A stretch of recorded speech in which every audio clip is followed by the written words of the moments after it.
I started using my voice, I saw results, and something changed for me. This is a continuation of the story I started in my previous post. I already was a member of the Discord for the organizing group that put together the April 5th protest, so following the event, I went ahead and dove a little deeper, and I tried to find other ways that I could get involved. I found a volunteer application sheet, and I went ahead and filled it out, and I applied for some roles that I thought I could handle.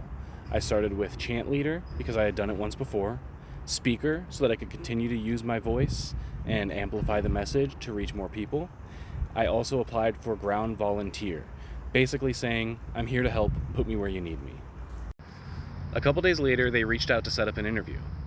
They wanted to ask a few questions like, why did I want to join? Was I willing to commit to nonviolence? Was I okay working with a nonpartisan group? Basically just to see if our ideals were aligned. Again, a few days later, they reached out, they had approved my application, and they asked if I wanted to step in as a marshal. I was nervous about this because it wasn't a role that I had applied for, and it was a role with some responsibility. I was going to be making sure that the crowd was safe, and if there was any need, that I was going to be de-escalating any issues. Despite being nervous, I know that it was what I had agreed to. I agreed to fill in, and I wanted to help wherever they needed the help, and clearly they were asking to fill a need. So I showed up. I wore the yellow vest, I answered some questions, I watched the crowd to make sure that they were safe, and I stayed ready to de-escalate if needed.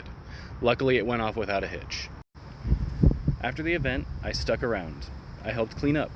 I asked if they needed any other support, and I socialized with them. I let them know what I stood for, and that I was here to help however they needed. Now, all of this has happened within just 2 weeks of that initial protest. And again, within just a few days after the second one, they reached back out to me. They asked if I wanted to step up and become a city organizer.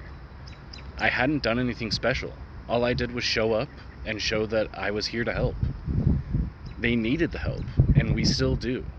That's why I say that you're not just welcome, you're needed.